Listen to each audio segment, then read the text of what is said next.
வணக்கம் விடியல் ஒளி அன்பர்களே. நம்மில் பல பேர் கடவுள் நம்பிக்கை உள்ளவர்களாகவும் ஆன்மீகவாதிகளாகவும் இருப்போம். கடவுளை வணங்குறதுக்கு தினமும் பிரேயர் பாடியும் தோத்திரங்கள் பாடியும் பாசுரங்கள் பாடியும் பக்தி பாடல்கள் பாடியும் வணங்கினாதான் கடவுள் மகிழ்ச்சி அடைஞ்சு நமக்கு அருள் புரிவார்னு நம்மில் பல பேர் நம்பி இருக்கிறோம். அப்படி நினைக்கிறவங்களுக்கு ஒரு தெளிவை ஏற்படுத்துகிற கதை தான் லியோ டால்ஸ்டாய் எழுதிய 3 துறவிகள் என்ற கதை. இந்த கதையில ஒரு கிறிஸ்தவ பாதிரியார் பல புனித பயணிகளோட புனித யாத்திரையா ரஷ்யாவினுடைய ஆர்கேஞ்சல் நகரத்திலிருந்து அதே ரஷ்யாவினுடைய இன்னொரு புனித நகரமான செலோவெட்ஸ்கி நகரத்துக்கு கப்பலில் பயணம் செஞ்சு போறார். அது ஒரு மாலை நேரம், காற்று இதமாக வீசுது, வானிலை அருமையாக இருக்குது. பயணிகள் எல்லாம் மேல் தளத்தில் அமர்ந்தபடியும் படுத்து கொண்டும் உணவு சாப்பிட்டுக்கிட்டும் பேசிக்கிட்டும் பொழுத கழிச்சிட்டு இருக்காங்க. அப்போ பாதிரியார் தன்னுடைய அறையில இருந்து வெளியே வந்து கப்பலினுடைய மேல் தளத்துக்கு போறார். அங்க மேல் தளத்துல ஒரு மீனவர் மற்ற பயணிகளோட பேசிக்கிட்டு இருக்கிறத கேட்கிறார். அந்த மீனவர் தொலை தூரத்தில் இருக்கிற ஒரு தீவை பத்தியும் அதுல வாழற வயதான 3 துறவிகளை பத்தியும் அவங்க எப்படி இறைவன் அடையறதுக்கு தங்களுடைய கடைசி காலத்துல வேண்டிக்கிறாங்கன்றத பத்தியும் சொல்றாரு. அது மட்டும் இல்ல, அந்த 3 வயதான துறவிகளையும் நிறைய மீனவர்கள் பார்த்ததாகவும் அந்த மீனவர் சொல்றார். இதை கேட்ட பாதிரியாருக்கு அந்த 3 துறவிகளையும் பார்க்கணும் போல ஒரு ஆர்வம் ஏற்படுது. உடனே அவர் தன்னுடைய கப்பல் கேப்டன் கிட்ட தான் அந்த 3 துறவிகளையும் பார்க்க விரும்புறதாகவும் அந்த தீவுக்கு போக விரும்புறதாகவும் சொல்றாரு. கப்பல் கேப்டனும் இதை கேட்ட உடனே, சாமி, நீங்க போய் பார்க்குற அளவுக்கு அந்த 3 கிழவர்களும் தகுதியானவர்கள் கிடையாது. அவங்கெல்லாம் வயசான முட்டாள் கிழவர்கள்.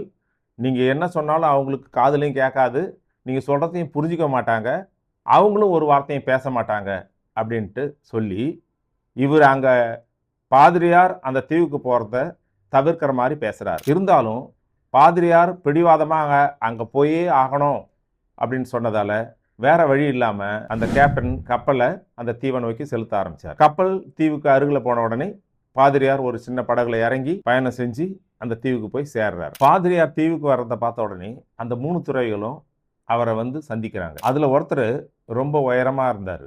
அவர் தன்னுடைய இடுப்புல ஒரு பாயை சுத்தி கட்டியிருந்தார். 2வது துறவி குள்ளமா இருந்தாரு. அவரு ஒரு விவசாயினுடைய ஆடை அணிஞ்சிருந்தாரு. 3வது துறவி ரொம்ப குள்ளமா கூன் விழுந்து இருந்தாரு. அவரு ஒரு பாதிரியாரனுடைய அங்கிய அணிஞ்சிருந்தார். இந்த 3 பேருமே தங்களுடைய மண் குடிசைக்கு முன்னாடி ஒருத்தர் கையை ஒருத்தர் பிடிச்ச மாதிரி மகிழ்ச்சியா நின்றுட்டு இருந்தாங்க. பாதிரியார் அந்த துறவிகள் கிட்ட அவங்க எப்படி இறைவனுடைய ரட்சிப்பை தேடுறாங்க, முக்தி அடைய வழியை தேடுறாங்க, எப்படி ப்ரே பண்றாங்கன்றதை பத்தி கேட்கிறாரு. அதை கேட்ட 3 துறவிகளும், அதெல்லாம் எங்களுக்கு ஒன்றும் தெரியாதுங்க, நாங்க சாதாரணமா நீங்க மூவர் நாங்க மூவர், எங்க மீது கருணை காட்டுங்க அப்படின்னு சொல்லுவோம். இதை தவிர வேற எந்த ஜபமும் எங்களுக்கு தெரியாது, இதே தான் திரும்ப திரும்ப சொல்லுவோம் அப்படின்னு சொல்றாங்க. இதை கேட்ட பாதிரியார், அந்த துறவிகளுக்கு கடவுளை பற்றிய அறிவு இருக்கு, ஆனா கடவுளை எப்படி வணங்குறதுன்றது தான் தெரியல அப்படின்னு நினைக்கிறார். அதனால அவங்களுக்கு பைபிள் முறைப்படி எப்படி கடவுளை வணங்குறதுன்னு சொல்லி கொடுக்க ஆரம்பிக்கிறார். ஆனா பாதிரியார் சொல்லி கொடுக்குற அந்த தோத்திர பாடலை உச்சரிக்கிறதுல அந்த துறவிகள் தடுமாறுறாங்க. நினைவுல வச்சு கொள்ள முடியாம ரொம்ப கஷ்டப்படுறாங்க. எனவே பாதிரியார் அந்த பாடலை மீண்டும் மீண்டும் அவங்களுக்கு மனப்பாடம் பண்ற வரைக்கும் சொல்லி கொடுக்குறாரு. அன்னைக்கு நள்ளிரவு 12 மணிக்கு தான் அவங்க முழுமையா மனப்பாடம் பண்ணி முடிக்கிறாங்க. அதுக்கப்புறம் அவர் விடைபெற்று தன்னுடைய கப்பலை சென்று அடைகிறார். கப்பலை வந்து அடைஞ்ச பாதிரியார் தன்னுடைய பயணத்தை தொடர்றாரு. நடுராத்திரி, கப்பல் வேகமா போய்கிட்டு இருக்கு. அப்ப பாதிரியார் தன்னுடைய கப்பல் பின்னாடி ஒரு படகு வேகமா வர்றதா உணர்றாரு. கொஞ்ச நேரத்துல அந்த படகு தங்களுடைய கப்பல் கிட்டே வருது. கிட்ட வந்த உடனே தான் தெரியுது அது படகு இல்ல, அந்த 3 துறவிகள் தான் அப்படின்னு. என்ன அதிசயம், அந்த 3 துறவிகளும் தரையில ஓடி வர்ற மாதிரி அந்த கடல் தண்ணியிலே வேகமா ஓடி வராங்க. உடனே பாதிரியார் கேப்டன் கிட்ட கப்பலை நிறுத்த சொல்றாரு. கப்பல் நிக்குது. அந்த 3 துறவிகளும் கப்பலை வந்து அடையறாங்க. கப்பலை வந்து அடைஞ்சு பாதிரியார் கிட்ட வணக்கம் சொல்றாங்க. அந்த 3 துறவிகளும் பாதிரியார் கிட்ட, இறைவனின் அடியாரே, நீங்க சொல்லி கொடுத்த அந்த ஜபத்தை திரும்ப திரும்ப சொல்லிக்கிட்டே இருந்தோம், நடுவில் கொஞ்சம் ஓய்வு எடுத்துட்டு திரும்ப ஆரம்பிச்சோம், அதுக்குள்ள வார்த்தைகள்லாம் மறந்து போச்சு, இப்போ எங்களுக்கு சொல்ல முடியல, சுத்தமாக மறந்து போச்சு, மீண்டும் எங்களுக்கு அந்த பிரேயரை சொல்லி கொடுங்க அப்படின்னு கேட்குறாங்க. பாதிரியார் பணிவோடு அந்த துறவிகிட்ட, இறைவனின் மனிதர்களே, உங்களுடைய சொந்த ஜபமே இறைவனை போய் சேரும், இனிமே என்கிட்ட உங்களுக்கு சொல்லிக் கொடுக்கறதுக்கு எதுவும் இல்லை, முடிஞ்சா பாவிகளான எங்களுக்காக நீங்கள் வேண்டிக்குங்க அப்படின்னு ரொம்ப பணிவாக வேண்டிக்கிட்டார். இதை கேட்ட அந்த 3 துறவிகளும் அமைதியாக தங்கள் வந்த வழியே தண்ணீர் மேலே நடந்து தங்களுடைய தீவுக்கு போய் சேர்ந்தாங்க. துறவிகளினுடைய எளிய பிரார்த்தனையை சரி செய்ய முயன்றதில்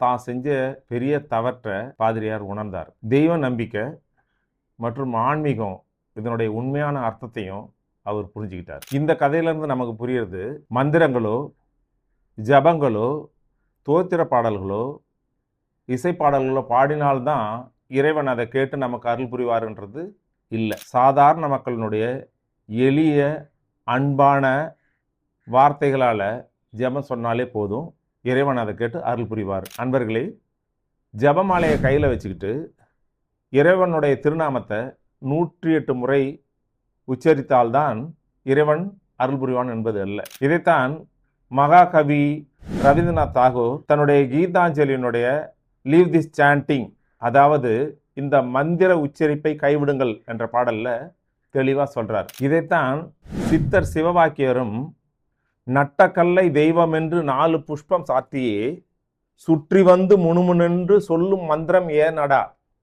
நட்டக்கல்லும் பேசுமோ நாதன் உள் இருக்கையில் அப்படின்னு சொல்றார். இதனுடைய அர்த்தம் என்னன்னா, கல்லை நட்டு வச்சுட்டு அதுக்கு பூ புஷ்பம்லாம் வச்சுட்டு முணுமுணுமுன்னு மந்திரம் சொல்றதுல எந்த அர்த்தமும் கிடையாது, அது பேச போகிறது கிடையாது. நாதன் அதாவது இறைவன் அன்பான இதயத்தில் உள்ளே தான் இருக்கிறான் என்றதை தெளிவாக சொல்லியிருக்கார். அன்பர்களே, இறைவன் ஒருவனே, அவனை என்ன பெயரிட்டு வேண்டுமானாலும் அழைக்கலாம், எப்படி வேண்டுமானாலும் வணங்கலாம். ஒரு பாமரனின் எளிய அன்பான வேண்டுதல் படித்த மத குருமார்களின் வேண்டுதல்களையும் விட மிகவும் சக்தி வாய்ந்தது என்பதையே இந்த சிறுகதை மிக தெளிவாக கூறுகிறது. ஆடை அணிகளன் ஆடம்பரங்கள் ஆண்டவன் விரும்புவதில்லை, அங்கொரு கண்ணும் இங்கொரு கண்ணும் ஆலய வழிபாடில்லை, அங்கொரு கண்ணும் இங்கொரு கண்ணும் ஆலய வழிபாடில்லை. நண்பர்களே, இந்த நிகழ்ச்சி உங்களுக்கு பிடிச்சிருக்குன்னு நினைக்கிறேன். நிகழ்ச்சியை லைக் பண்ணுங்க, கமெண்ட் பண்ணுங்க, சப்ஸ்கிரைப் பண்ணுங்க, உங்க ஃப்ரெண்ட்ஸுக்கும் ஷேர் பண்ணுங்க. மீண்டும் அடுத்த நிகழ்ச்சியில் சந்திப்போம். அதுவரை உங்களிடமிருந்து விடைபெறும் உங்கள் நண்பன் ராஜவேலு. வணக்கம்.